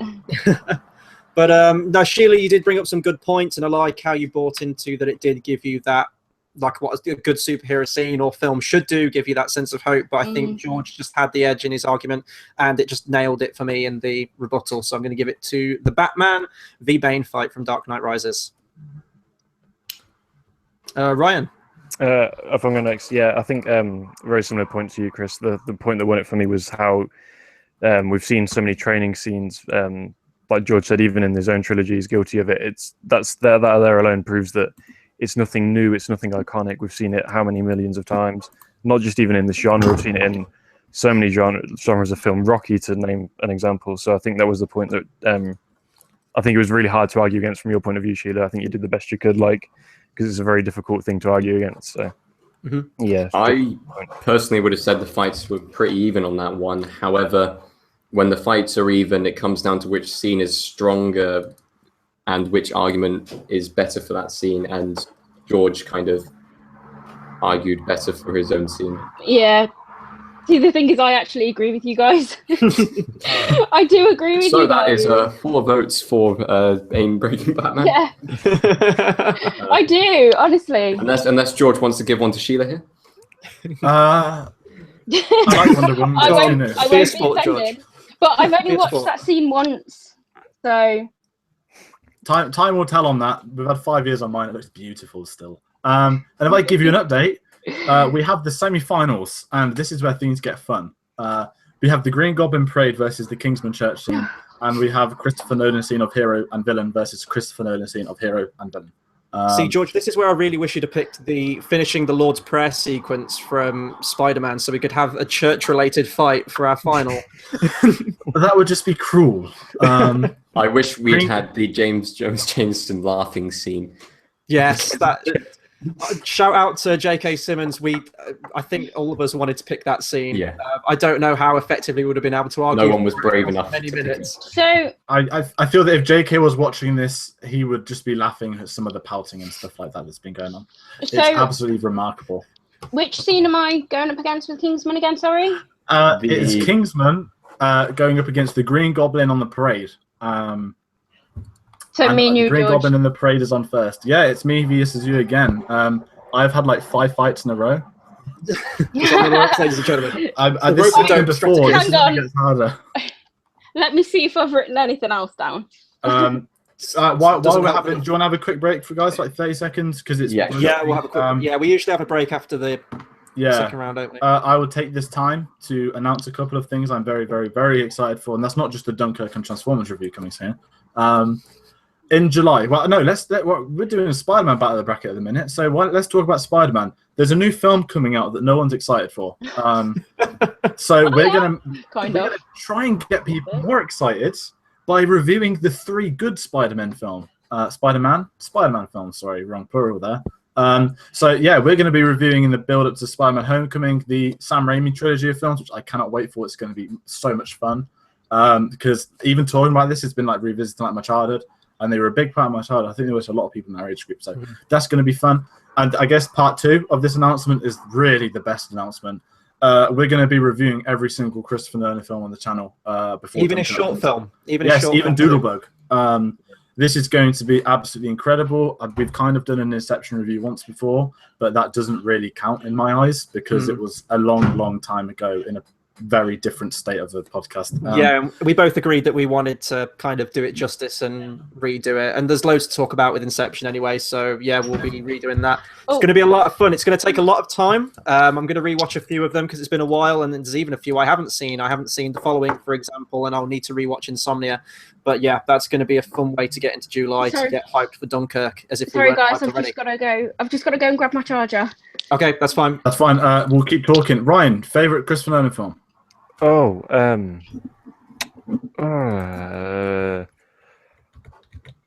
Quite a tough question, to be fair. It is. I've had to put you on the spot. I know mine. I think I know. Yeah, go on, Tate. Go on. Prestige, Chris, hands down. For his best movie, oh Christ. favorite, not best. Favorite. Inception. Favorite Prestige. Inception, because every time I watch it, I just think, how could one man's mind think of this? Ryan, have you got an answer? Yeah, Memento. Oh, we're all out on randoms here. I would have given another different answer, but I can't split The Dark Knight and Inception up. There's just so much going for each. I think The Dark Knight was like a close second, but for me, I don't know. I really love Memento. Like the first time I watched that, I was like, I just love the way they structured the narrative. I thought it was fantastic. Has anyone, out of curiosity, I guess we'll talk more about this when we talk Memento, but has anyone seen the special feature on the DVD where it plays it in actual sequential order? Yeah. It's like a really boring, average movie. Yeah. It's all down to the structure, but it's absolutely genius. I think that's the point. I mean, even Dunkirk coming out, it's a story being told across three. It's three stories resonating together. Kind of like, I mean, Memento is a sequential order, but we're getting a story with the planes, we're getting a story on the beaches, we're getting a story with Cillian Murphy on a boat with the BFG. So that's going to be. I can't wait for that. I'm still trying to kill time. I could talk about Christopher Nolan for hours on end. And we will be talking, I guess if you add up all the length, it will be hours on end as time goes by. Yeah, and also we do. So shall we progress and get to our final? Well, Yeah, we're in the semi-final first, aren't we? I'm ready. If Sheila's back and ready to roll, then so am I. Sheila, you good to go? Headphones going on. Sheila, you good to go? Yeah. Can I just have a chocolate? Fine, go for it. Tell us your favourite Christopher Nolan film first. My favourite Christopher Nolan film. Yes. Yeah. I don't want to admit that I've only seen one, but I'm going to admit it anyway. Dark Knight? Oh, maybe I've seen two. Batman Begins. Maybe three. The Dark Knight Rises. Maybe four. Interstellar? No, I've not seen that one. No, carry on. List. No, go on. What's your favourite? The Prestige. No. Inception. Yes, I've seen that. Memento. I've got a totem, the spinning totem, which in the 2017 version is a fidget spinner. Right. So Sheila, do you have an answer? Do you have a favourite Christopher Nolan film then that you've seen? Out of the three, possibly four that you may have seen. You have to ask me when I've got a mouthful of chocolate, don't you? Yes, especially because we need to get to the semi-final. I want to know. We've already had two big questions raising this. Who I would have voted for if I had the chance, and Do you have what an your answer favourite yet? Nolan film is. Yeah. I do, but I kind of like the mystery of it. You know, this will be a mystery that lasts throughout the channel's history. You're Okay, either so going it was to a clean upset sweep. someone, It you're was a going to clean upset sweep. someone while making So someone else laugh more, or you're going to just have a peasantry go. Oh, chocolate in heat, don't do it, Please, guys. Chris, give me your vote. Are we really doing this? Elect Tate. Just bury the grave further and just see Dark Knight. Or we can do the semi-finals. Do it before we do the final. Do it Okay. before we do the final. Back to Nolan. I like all the Batmans. Not a massive fan of Inception. Do you have a favourite one out of the Batmans then? Would it be Dark Knight? Yeah, Okay. but I just absolutely adore Heath Ledger. It's a Yeah. popular answer. It is a They're popular just- answer. Yeah, and the nurse scene. Oh my god. Right. That's one of my favourite ones ever. I I should think pick we- that. Why didn't I pick that? This is the thing. Once it's all over, that I mean, with comic book movies, there are so many good ones that you can pick. With that film, you could have picked the bank scene at the start. You could have picked the Tangerine Night. You could have picked. You could have picked the best scene, which I did. Couldn't we just like pick the entire movie? We did a best Wow. comic book Yes. films once, which I won. Unfortunately, I didn't get Dark Knight, but I took out Dark Knight of Batman Begins. Hey, Tate, wasn't that your pick? Yeah, it was. Yeah. I won with Spider-Man 2. Sorry, I just noticed. Yeah, it's alright. Are we ready to semi-final? Shall we go back to I'm- formula and get back to Spider-Man? Yes. Oh, brilliant, Norman, my man. Okay. I'm literally melting. Can we please semi-final now? Yeah. Okay. Right. Minute on the clock, George. Green Goblin Goblin. versus Go. church scene. Okay. 1 minute on the clock. Go. Okay, I've said before, this scene it's not campy as such, but it's cheesy. It's a comic book film. This was the introduction of this big scale, the attack on New York. We haven't really seen New York as such been in these films. It's essential to Spider-Man, but seeing the parade and everything happening, you've got all your lead characters by Aunt May in this actual scene, which is very important. We're showing Spider-Man saving people. We're showing Norman Osborn killing people. It's so simple to make your villains look bad and your heroes look good, which the Kingsman, why do I keep calling it Kingsman? The Kingsman church scene does very, very well. We've seen Samuel L. Jackson be a bad guy killing people, but mine's so much funner. Yours is a wonderful scene in that, but mine's not necessarily inspiring, but it's so amazing seeing Spider-Man saving these people without the need to kill them all. Whereas I know the point is him killing people in your scene, but you don't really get a kick out of it. Whereas as a kid watching the Spider-Man scene, it's like inspiring. It's really that amazing scene, and it sets the level of the bad guy, showing this guy's villainous. He's on his own. He's not using technology to do it. He's just a bad guy up front. 1 minute, Sheila, for Kingsman. Go. So the kind of Samuel L. Jackson's character, you'll have to remind me of his name. I can't remember now. The fact that he's squeamish while he's killing people is one of the things that it takes you out of the scene slightly, because you think, but then you kind of get into his character a little bit more and you realize, well, how can he be a bad guy? But he's actually he's a humorous bad guy, I suppose. He's still a bad guy, but he's a humorous bad guy. And with the fact that, guys, I have nothing. You got 20 Keep seconds. going. Come on, keep going. The music's just fits it so well. Yeah, 10 seconds. 10 seconds. Come on. Final argument. Well, it's a good scene, and you guys all agree that it's a good scene. George, 30 seconds. Go. Oh, Is it a minute or it's 30 seconds, isn't it? It's 30 seconds. Yeah, you got 25 seconds left. My scene is just, it's outright amazing. Kingsman's cool, and the problem with the Samuel L. Jackson villain, like I said, he's humorous, but he doesn't feel threatening enough. He relies on tech to do it. Yes, my guy's on a glider, but you know that Norman Osborn is batshit crazy and going to beat the crap into everyone if he could. Whereas you don't get that from Samuel L. Jackson. He's too kind of like cliched as the nervous guy. Whereas you want a villain that's going to outright punch someone in a fist-to-fist battle. Time, And we see 30 that. We seconds. see the Sheila, go. I'm 30 seconds. I'm trying to think all the points that I've made. So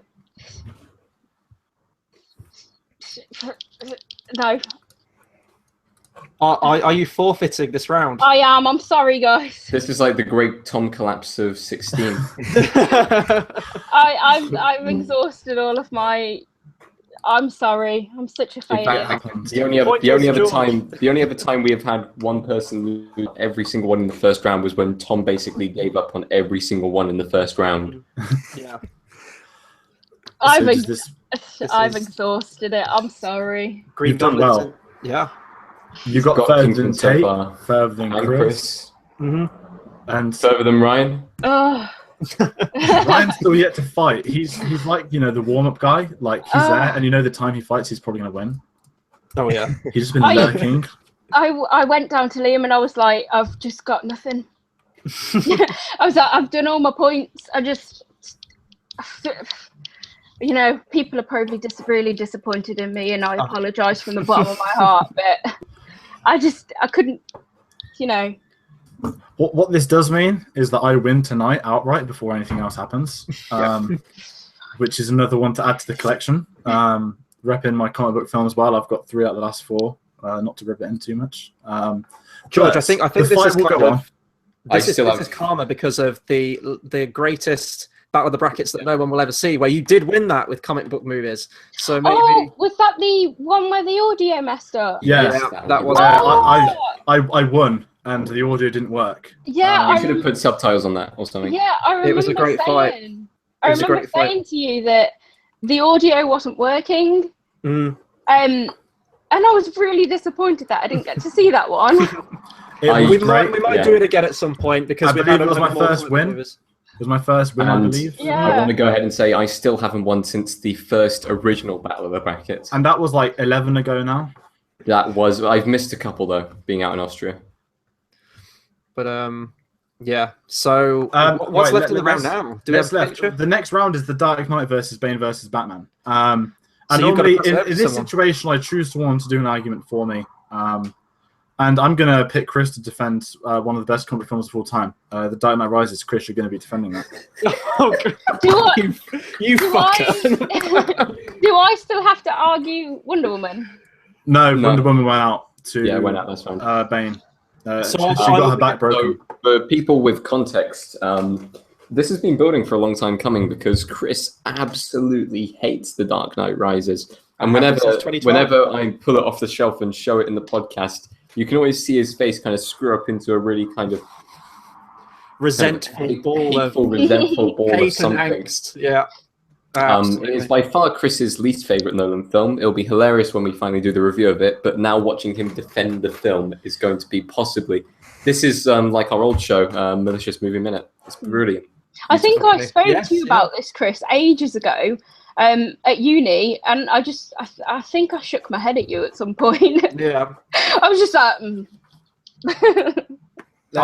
Shall I talk about? Okay, this is completely unrelated. I'm not going to give the name of the channel away. George, you might post a link to it. If you do, it will be the most heartbreaking thing you ever do to me. But me and Tom, when we were at uni together, we did have a film review channel. Very well, it was a lot more crude than this. We just had like a mic, really bad audio quality, and we actually did a review of Dark Knight Rises where I ranted for it for 2 hours.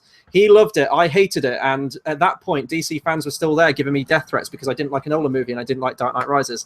I'm never going to give the name of that channel away. Guys, I hope you do the right thing and never do that either. But that's a yeah, little but bit guys, trivia I throw can out. find it. So, guys, Yeah, if you know what Chris's name is, because he says it at the start of every single video, I bet you could probably type it into YouTube and find it. One of our many YouTube stalkers will probably find that video at some point. I think I I watched love you part guys. of I love you the guys. review. I think I watched part of that review. Shall we tango, Chris? Let's go. I've got the timer ready to go. Let's do it. I'm actually Dark Knight tempted first. to give Chris a bit more time on this because No, let's not. No. Keep it to Okay. the minute. minute Chris. Oh wait, no, minute to George first. Yeah, George Yes. says this. Okay, and go. I mean, this argument's like great for me because I love Christopher Nolan, I love the Dark Knight trilogy, and we've got the 2 villains in their best scenes against Batman to argue for. So really, no one's a loser and everyone's a winner. But preferably my scene. Why is my scene the best comic film of all time? Well, it's because we're seeing the Batman being mentally destroyed by the Joker. Yes, Bane is physical and he defeats him here, but he's defeated mentally. And mine impacts the series more, and that's the series. But as the moments, my scene is so much better. And yours is fantastic choreography, which is great, but performance can oust choreography in any given time of the day. And Heath Ledger in this scene is just damn right scarily amazing. He's getting punched in the face, and he is literally laughing himself, doing laughs that I don't even know how you can do, and I'm good at making fake laughing noises. It's absolutely mesmerizing, but just seeing how everything changes within the space of 5 minutes, you're seeing Batman on the upper foot and Joker on the lower, and that switches on itself at that. Whereas from the get-go, Bane's going to beat the crap into Batman. We know that, and he's always going to beat him. Whereas mine, it's the Batman's got the lead and bottles it like Tottenham does. Whereas Bane, he's the strength dominant force straight up front of the And Barcelona. stop. See, where I come down to it with this argument is that in the interrogation scene, although a great scene, Batman really just comes across as kind of a grunt, and the Joker is meant to be his psychological equal. That's why their relationship throughout comic book history is probably the most fascinating, is that they're always at the same level. If Joker takes it up a level, Batman's always going to meet it. But I never really get that sense from any of Nolan's films, especially The Dark Knight. Batman never seems like that world's greatest detective or intellectual mind like the Batman character should be. So Heath Ledger absolutely steals that scene. not so much Christian Bale. And with a Batman and Joker story, you really need the two to be level. With the Dark Knight Rises fight, though, we haven't really seen Bane fight all that much and hasn't gone toe-to-toe with Batman yet. Now, we've seen Batman in the other movies kicks all kinds of ass, and we expect the same in this fight. So going into the fight, you put them at equal playing field. And then what unfolds is just absolute carnage. We see the Batman character, the character that we all know and love, get beaten down, and it's heart-wrenching to watch. You feel every impact of every punch, and it's heart-wrenching, and it's absolutely necessary. When you have the Bane character there, you need this story element. It is one of the most iconic panels of the comic book. And go. With my scene, when the light first shows Batman's there, we know something's going to happen. But when you sit yourself down for cinema, watching this scene for the first time, you are just taken back. You don't know from the get-go what's going to happen to him. You don't know about Rachel being 10, but with Bane, he's been built for the whole film, and you know that Bane's going to beat Batman. It's on the posters, it's everywhere. You could not avoid that going into this. It was in the trailers as well. You cannot avoid the fact Bane will defeat Batman, and that lowers the scene because the film's about his journey getting back to that. Whereas the Joker, you don't know anything about what's going to happen in this scene. You just know he's a threat, and then that threat turns into the absolutely incredible thing that is the steady silence turning into that beautiful Hans Zimmer and James Newton Howard score of the Joker theme. It's stunning, whereas yours, the silence is great. Guys, stop. Sorry, my signal went really bad for a second. Oh, am I going up for my 30 seconds, or is George? Yes, I believe you are, yeah. I think you got an extra 5-6 seconds, so we'll give you it. Am I back? Yeah, you're fine. Mm-hmm. Okay, 3, 2, 1, go. George, I think you had extra. No, it was yours turn, Chris. You had extra because I had extra. Okay, Chris. Sorry. Okay, 3, 2, 1, go.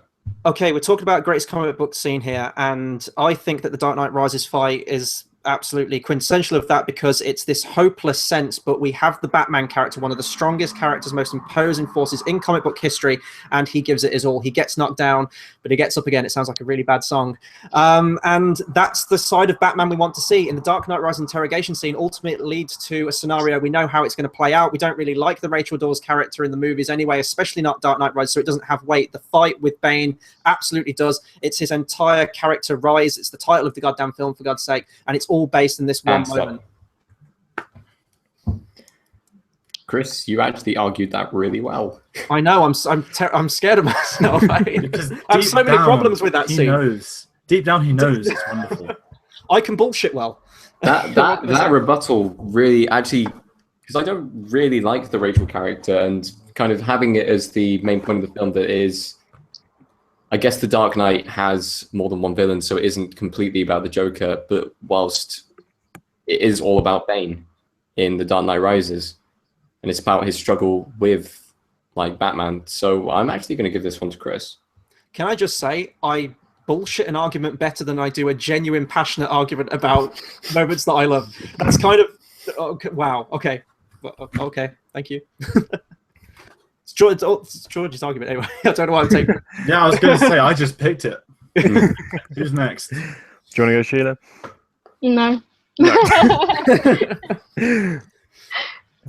That was ironically, that was actually one of the more intense fights. They're so similar, the scenes. Genuinely, it's really hard to distinguish them.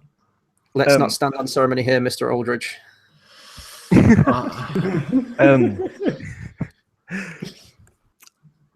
I don't know. I think George just slightly edges that one for me. I don't know. The arguments were both just really well constructed. I just think George was able to just. I think it was because obviously we were both George's picks. I think you did incredibly well to bullshit as much as it was ridiculous. It was incredible. You should have had that as your pick. I think you would have done right. Yeah, I think George just ever so slightly. I genuinely think the only thing was it was just that they were both George's picks. So I think he was just more prepared to obviously going into it than you were. So yeah, but yeah, it was ridiculous. And Sheila, what have you gone for? You. Okay. Yeah, but it goes to the interrogation. But your argument was good. Okay, thank you. And you did well for taking on George pick, to be honest. But the point goes to George. It would have gone to George either way anyway, but the interrogation scene is what makes it in. So is that it for our final now? Our final. Yeah, if you give me a couple of seconds, and I'm going to show you an image, which it should be Spider-Man, the Green Goblin parade. How? As I could do that. Can I tell you something? Before we hit record, and I said this, and I'm going to screen share at the exact same time. No, I'm not, because I haven't got the picture loaded onto my screen.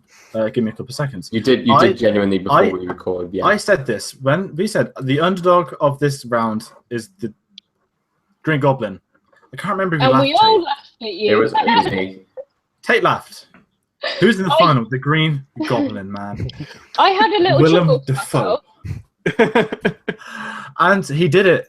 He did it. He got to the final, and now he's fighting the Joker. It's me versus me. Part of me doesn't want to fight, but it's a final. You have to. So I'm going to do something nice. While we're getting hyped up for Spider-Man and Christopher Nolan season, what better way than to have them in a final together? I'm going to give the fight to Green Goblin. I know, Chris, you're a big fan of the Green Goblin. I am indeed. And I know you'd love to do it, but there's just so much funnier about Tate doing it. And I want to see this fight. I wanna see Okay, bring it. Tate, you've got the final. I believe. I mean, I know it's extra time, but I've won regardless, so the extra time is irrelevant. But if he wants, I can regain some dignity here. I can win my first final. Go for it, man. Just go for your minute and a half. So yeah, as we said at the start, we give an extra 30 seconds to each argument now. So the main argument will be 1 minute 30 seconds, and the rebuttal will be a minute. Tate, for the Green Goblin, are you ready? I am ready, but I might be dropping out. I'm unsure. My internet has been a little bit unstable over the last few minutes. So hopefully, fingers crossed, it'll all work out. Okay, minute and a half. Your time starts now. I want to go ahead and first say that this is a comic book film scene, and it feels like it's taken straight out of the comic. Every single element of the scene, from the very, very start of the scene, all the way through the parade and all the way through the action that takes place with Willem Dafoe kind of saying, "I surrender," and then punch them. It's just so wacky that you would only see it from a comic book brought to life. And the one thing that gets me with the Dark Knight scene is the fact that Batman's meant to be the world's greatest detective. What's his method? He just beats the dude up. He doesn't actually question him in anything that would make him the world's best detective. It makes me look back at the last season of Sherlock and think, well, Sherlock could have just punched someone in the face and got some answers if it's that easy. There's no actual element of the Batman character present in there other than he's brooding. And that doesn't really reflect on that character very well when it's meant to be the face-off against his biggest enemy. Whilst with the Spider-Man scene, Spider-Man is trying to save as many people as possible. He's trying to be the friendly neighborhood Spider-Man, the one who kind of saves everyone, is the hero of the people. And he's up against a villain who is chaos. Let's be honest, both of the villains in these scenes are complete chaos. And Willem Dafoe plays a very chaotic person. I just can't get the image out of my head of Heath Ledger in 10 Things I Hate About You. So, in summary, I really enjoyed the Spider-Man scene. I really do. Time, minute and a half for Dark Knight Rises interrogation scene. George, go. You can't get the image of Heath Ledger from 10 Things I Hate About You. You're on your own on that, because everyone mocked it before this film came out, and now not a single person can think of Heath Ledger and not being the Joker. He is the Joker. This in a role, it says everything about how talented this performance was. And yes, I love the Spider-Man. That's why I picked it. It's a fantastic scene, but it's very similar. This is the first time. I mean, yes, Batman has met the Joker very quickly in a very short scene. This is the first time they get to sit down and have that chat. And I know Spider-Man has his version, but I feel that this scene, you said yours is like a comic book film. Mine is a comic book film, but it's so well done. People think of it as a proper film. It lost the tag of being a superhero film. People saw The Dark Knight as a credible film, and that has changed comic book films forever. People started copying these of making things darker and more brooding. The Amazing Spider-Man did it, and okay, that's a terrible film. And then, but is that because of this scene alone? I'm talking. No, actually, is it the scene alone? Well, this was the biggest scene from this. This is the scene where you had an actual genuinely amazing script shot well properly, whereas yours is light and colourful and great. It's a very fun, cheesy scene, and I love that. But this is the best moment of all time. It isn't Spider-Man and Green Goblin on a parade. It's Batman interrogating the Joker, losing his shit, Heath Ledger beating him. The Batman scene, the Spider-Man scene, it's not the best moment from the Spider-Man trilogy, in all honesty. There are some amazing scenes, and the Green Goblin is great, but there are more impactful scenes. There's no more impactful scene in The Dark Knight than this one scene. This is the scene that people are going, oh shit, whereas the Spider-Man's got that out of date. Time. So a minute, Tate, for Green Goblin. Go. I really do just think that scene boils down to Batman. I'm just going to hold him up against a wall, punch him until he gives me the information. And the Joker outsmarts him in that case, but Batman really should be more of a detective in that scene. He is not his like intellectual equal. Like the Joker has completely won the scene, and that's not what you want to see. You want to see an actual thing take place, like an actual thought process from Batman taking place, and then him still losing. That puts him in an even worse situation. Like, sure, he loses Rachel because of this scene, but like from a viewer's point of view, she isn't even a character that we love from the franchise. Like, we only remember her name because it's a memorable film. And that doesn't come down to just this scene. When I think of the first Spider-Man film, there are two scenes that come up. It is the Green Goblin parade, and it is the death of Osborn. So really, it's iconic as far as superhero kind of films being brought in is concerned. And it has influenced other scenes. I think you'll find that the cage fight between Bonesaw is also an iconic moment. Yes. A minute on the Chris arguing, come on. You talking about Rachel and that people don't really like us, fair enough, but Mary Jane just screams for 3 films and everyone gets sick and fed up if it just screams. At least Rachel's a credible character that can do things by herself without relying on boyfriends and men doing it for her. Whereas, you know, and it's just about a boy having a crush. If it was anyone else, he wouldn't care. Yes, Christian Bale, not Christian Bale. Batman had a crush on Rachel. He grew up with her. There's reasoning for these scenes, but you feel so much more entangled in this story because you don't know what's happening. You don't know what's going to happen next. You know full well that Spider-Man's going to save everyone. He will fight Green Goblin when later on. And we know to a degree. He said also Batman can't be a detective in this scene. How can you be a detective if you're sitting in a prison cell interrogating someone? There's nothing to detect. He does his detective scenes earlier on with the sniper bullets, but how do you detect one in a prison scene? It's just a talk and a conversation. That shows how good the Joker is, that he's elevated himself to make Batman lose his rag, beat the crap into him, laughing because he knows why he's done it. It's a truly outstanding cinematic scene, not just a comic book film. This is the best comic book scene, but it's also the best scene. Okay. Who wants to go first on this one? Not me. Brian? Okay, Sheila doesn't want to go first. Sheila has spoken. Brian, have you arrived at a winner? No, give me another minute if you're all right to go. Okay, I'll go first on this one. Despite George struggling to think of the name of one of the most iconic comic book characters of 75 years of history, I am going to give it to George on this one. I thought he really just hit the points, and I liked his rebuttal as well. Although I do agree with Tate that he is just kind of punching him for answers. I like how George brought in the earlier scenes for the sniper bullet, where he's absolutely right. That's where we see the detective. And this is where we see Batman start to become more frantic and desperate to try and get information, and he does resort to his fist. But I did think he covered more bases with his argument, the kind of the film overall as well, and what that one scene meant throughout the rest of the film. Tate, I did think you kind of brought up the one point about the fist things and then didn't really advance much past that, although I do agree with that. So I'm going to give George the win for interrogation scene, not Green Goblin. Ryan or Sheila? Ryan, go on. Yeah, okay, sure. I think George takes this in my opinion. I just remember, like Chris said, the rebuttal about a lot of Tate's argument was saying how there's no detective work, and that's what a big reoccurring theme of this night has been about this scene, is that Batman doesn't do any detective work and he's just punching. But George, I think, counters it perfectly by bringing up the point, well, actually, he's already done all the detective work, hence why he actually has the Joker captured, and like he's got him there. What's he going, like George said, what's he going to detect? So I think that rebuttal was like, I think it was like the finishing blow, I guess, for this argument. I think that's when it was won for me. And Sheila? Agree. But I would like to give it to both of you, but I can't. Is that going to be on the Cinema Savvy After Hours special? No, I'm joking. Yeah, so I'm sorry. Do we have a winner? Do we have an image for the winner? Oh no, I need to press the button. Sorry. I was kind of hoping for POW sound effects over the ones that have gone out, but I can go through them. The list is here.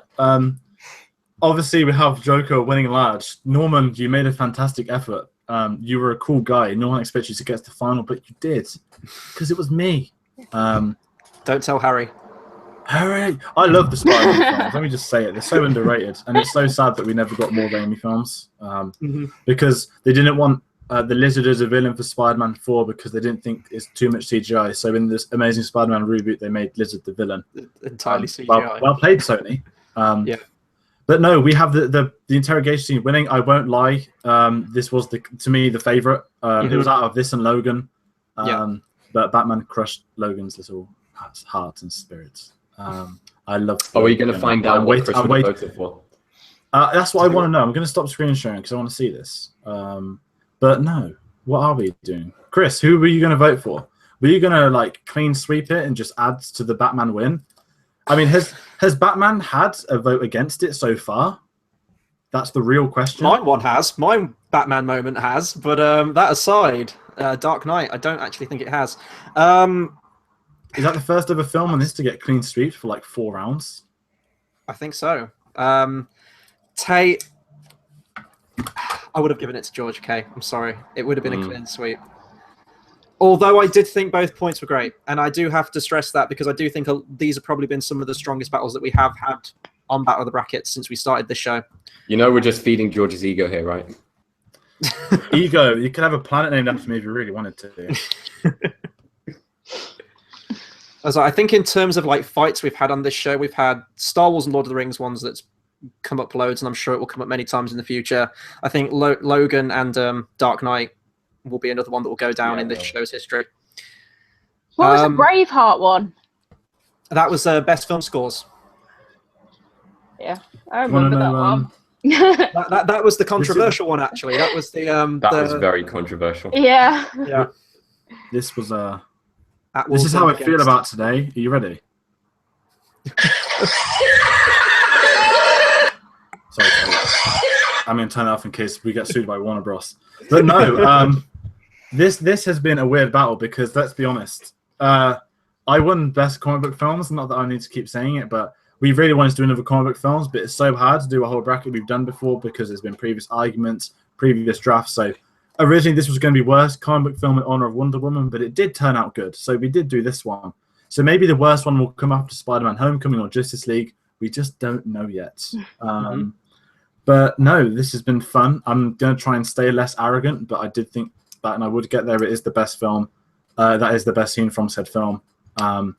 And it's just a kind of a shame that the Logan wasn't the final because I guess those two are probably the actual strongest picks. It's always the look of the draw, though, isn't it? We can never predict which ones are going to go up against each other. To George, there will be one day. The only time I've ever won is when I pulled up it's basically a short story argument. And there will be one day where I have the absolute perfect pick to just run through the bracket. Wait, I thought I had the short story argument. No, short story argument for the Fry's Dog Futurama Best TV. Okay.